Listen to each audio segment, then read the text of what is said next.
people, hi students, hi everybody. How are you today? Are you fine? I hope so. Bem, pessoal, hoje é dia de revisão, ok? Então, prestem bem atenção e aproveitem ao máximo a nossa revisão. Vamos a ela.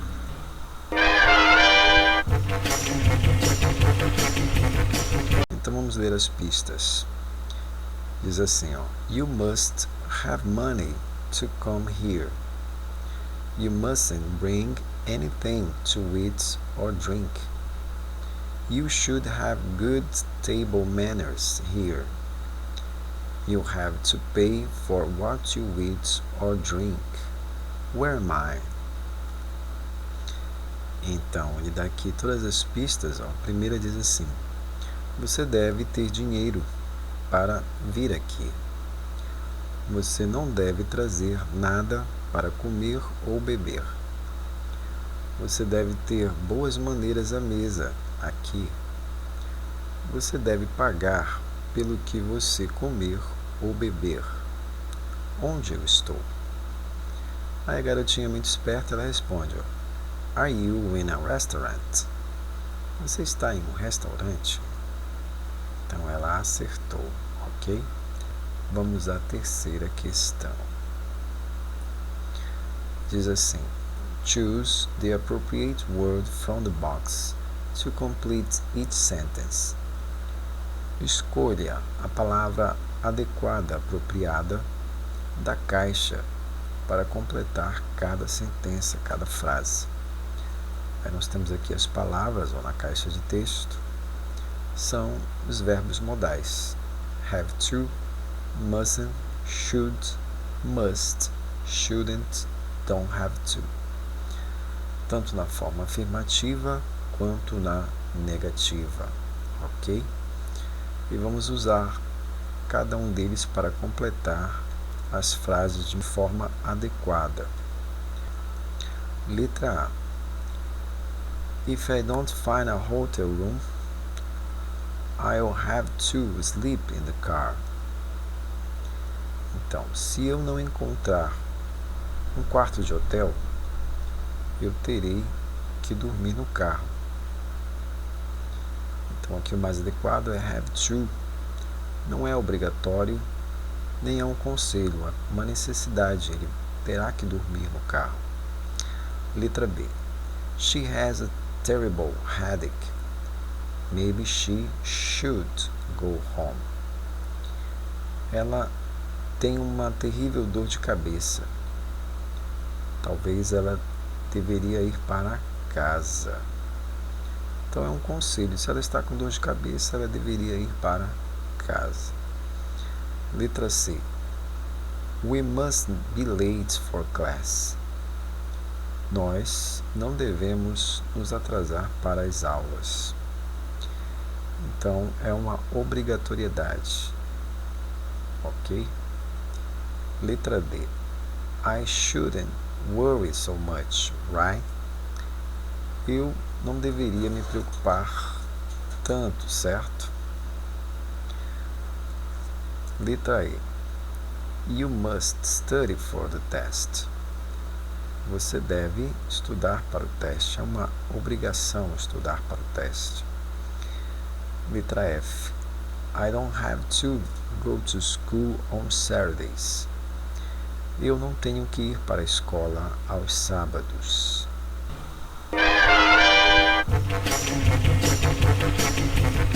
Bem, então está aqui o material. Vamos ler, leiam comigo. Diz assim, ó: Must, should, have to. Saiba a diferença e como usar.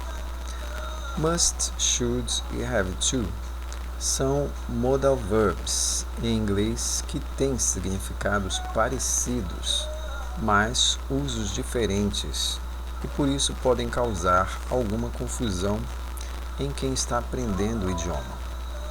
Explicando de forma simples, os modal verbs trazem verbos auxiliares que indicam ordem, possibilidade, vontade, entre outras.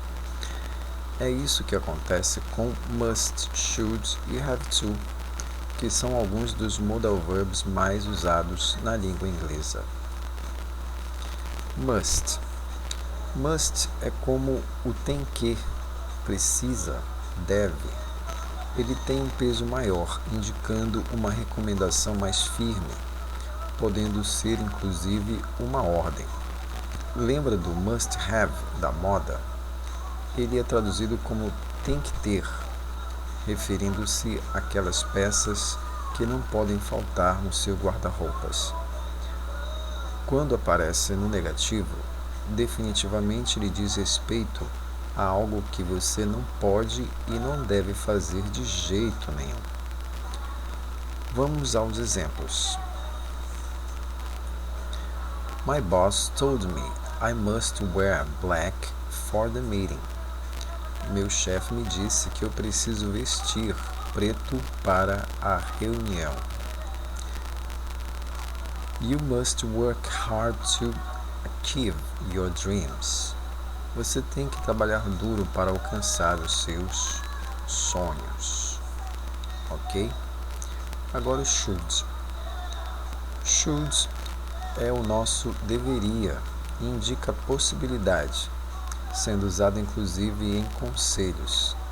Ele também pode aparecer no negativo. Os exemplos mostrarão melhor como ele é usado.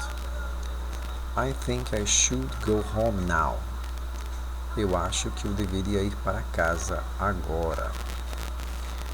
In my opinion, you should forget the fight and forgive him.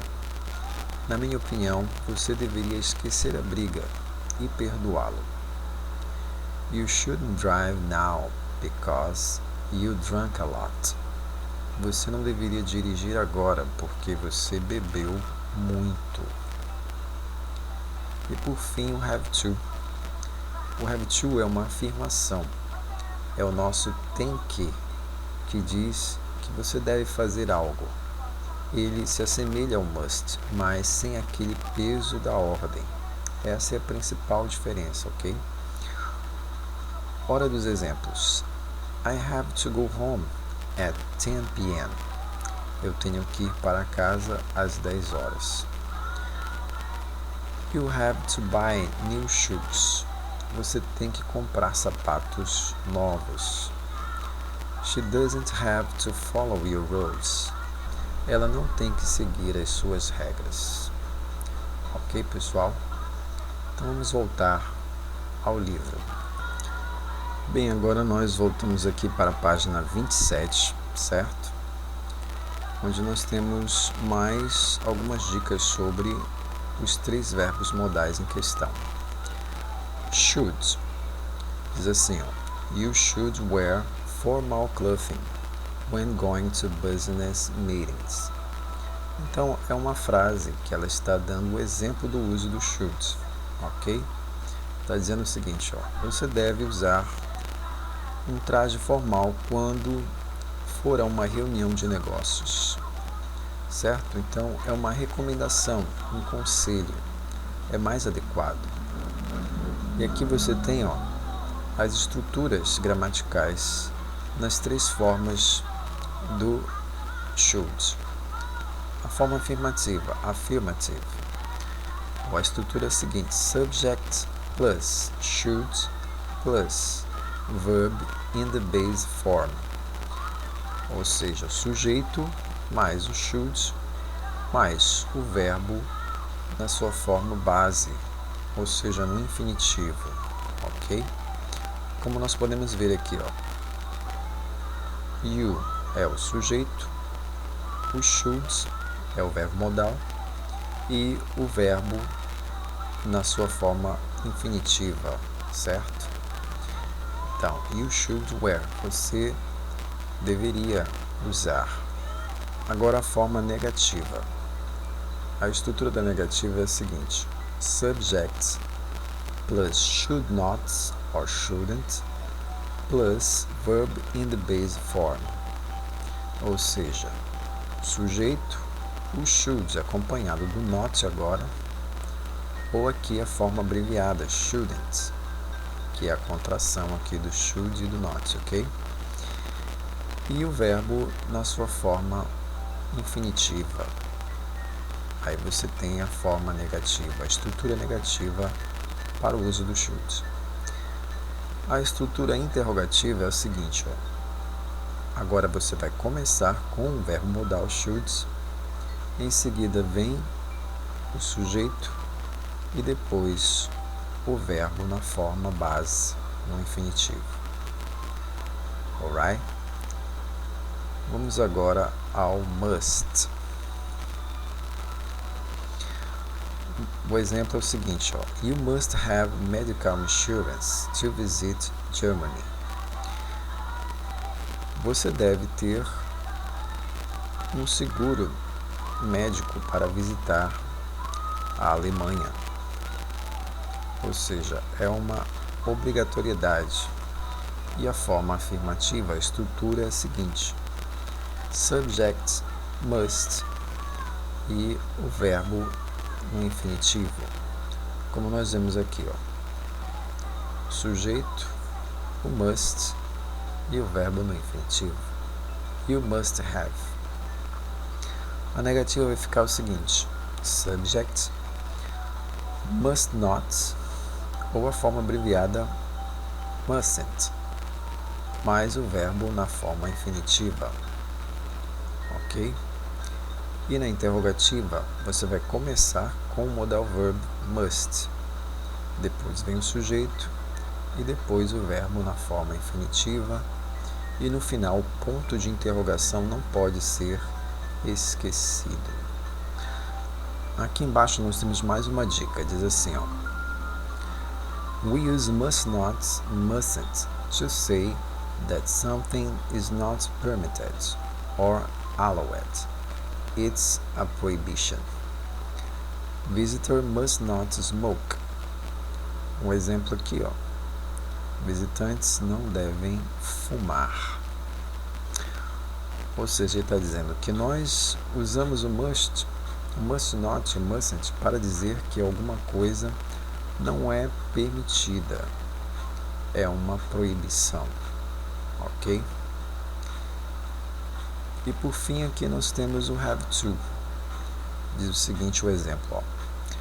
You have to be in possession of a proper visa and passport to enter the country.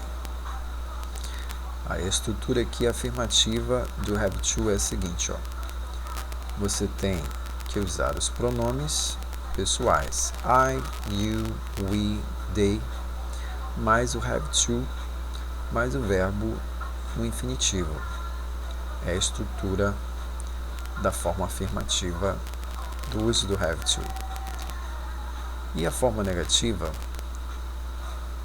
você tem aqui, ó, os mesmos pronomes, só que você vai precisar agora, ó, do auxiliar do, onde você vai fazer a negativa. Don't have to. E o verbo no infinitivo. E aqui embaixo você tem os pronomes na terceira pessoa do singular, onde a forma do verbo ter é has to. Então vai ficar, ó, os pronomes da terceira pessoa, has to, mais o verbo na sua forma infinitiva. Na forma negativa, além dos pronomes que nós já vimos, nós teremos que usar também, ó, o verbo auxiliar do ou does. E mais o not, aí vai ficar don't have ou doesn't have to. Ok? Mais o verbo na sua forma infinitiva. E na interrogativa você vai começar com o verbo auxiliar, que pode ser do, se os pronomes forem I, you, we, they, mais o have to, mais o verbo no infinitivo e o ponto de interrogação. Ou se os pronomes forem da terceira pessoa do singular, he, she, it, você vai usar does, ok? Mais o have to, mais o verbo na sua forma infinitiva. Aí nós temos aqui mais uma dica, ó, diz assim: We use don't doesn't have to say that something is not necessary. Nós usamos o don't ou doesn't have to para dizer que alguma coisa não é necessária. Olha o exemplo aqui. You don't have to pay in advance.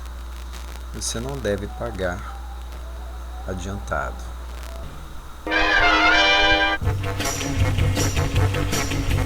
Então aqui, ó, simple future, futuro simples, é um tempo verbal usado para expressar ações futuras que irão ocorrer, ou seja, que ainda não aconteceram. O simple future pode indicar uma decisão que está sendo tomada no ato da fala. Além disso, pode expressar um pedido, uma promessa, um aviso, um convite ou uma oferta. Em português, esse tempo verbal corresponde ao futuro do presente do modo indicativo. Na formação dos tempos futuros em inglês, é comum utilizarmos os verbos modais auxiliares. Will, que é o que a lição nos mostrou, né? E shall. E também a estrutura going to são as partículas, ou seja, os auxiliares para a formação do futuro simples. Vamos ver o futuro com will. Geralmente usamos o will para indicar uma ideia do futuro que pode expressar incerteza ou ser decidida no momento da fala. Regras de formação e exemplos. A forma afirmativa. A formação de frases do futuro com will na forma afirmativa segue a seguinte estrutura: sujeito mais a partícula will mais o verbo principal no infinitivo sem o to e o complemento. Aqui nós temos dois exemplos. They will buy a new house. Eles comprarão uma casa nova. We will go out tonight. Nós sairemos hoje à noite.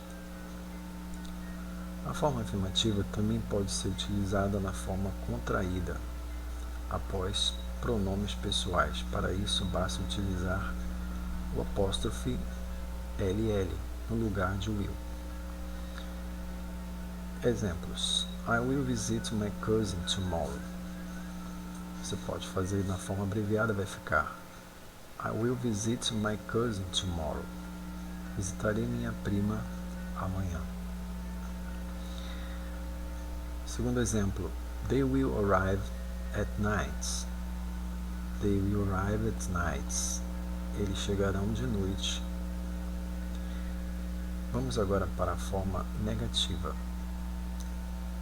A formação de frases no futuro com will na forma negativa segue a seguinte estrutura: sujeito mais o will mais a partícula not mais o verbo principal no infinitivo sem o to mais o complemento. Parece meio complicado tudo isso aqui, mas na prática, na frase é bem simples. Como mostra aqui os exemplos. They é o sujeito, o pronome.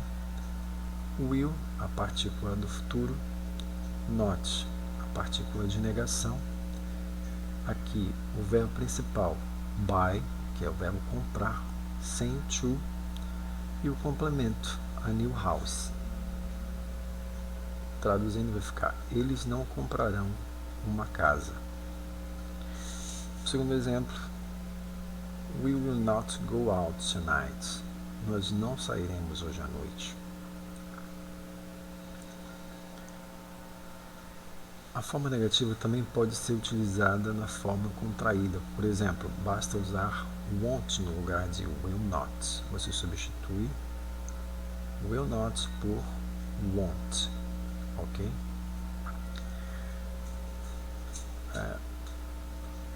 Outros exemplos. I will not visit my cousin tomorrow.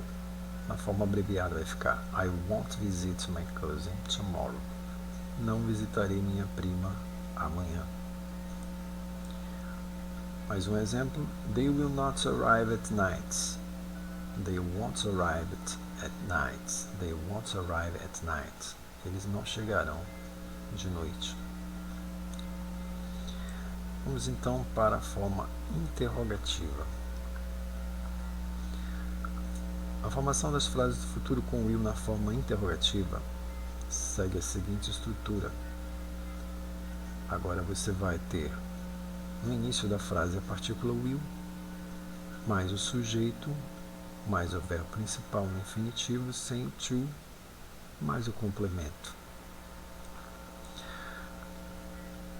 Ou seja, nos exemplos nós temos aqui, will they buy a new house? Eles comprarão uma casa nova. Eles comprarão uma casa nova.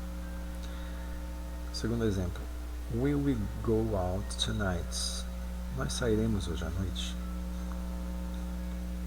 E assim você tem a forma interrogativa. Ela é bem parecida com a forma interrogativa do to be. Você inverte, você começa a frase com a partícula will e não com o pronome, como é na forma afirmativa. Ok? Aqui nós temos uma tabela. Veja abaixo uma tabela com a conjugação do futuro do will, onde o verbo principal é travel, viajar. Vamos ler juntos. I will travel. We will travel.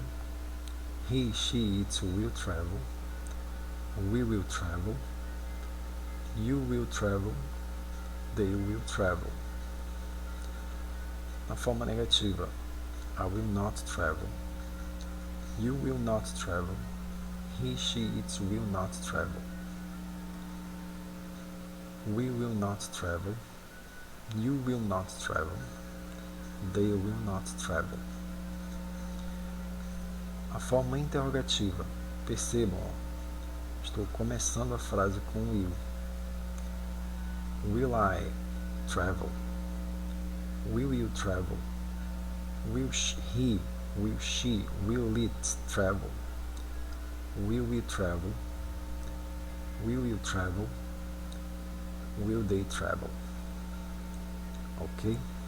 Hoje é só a nossa revisão sobre o Simple Future. See you later. Até a próxima.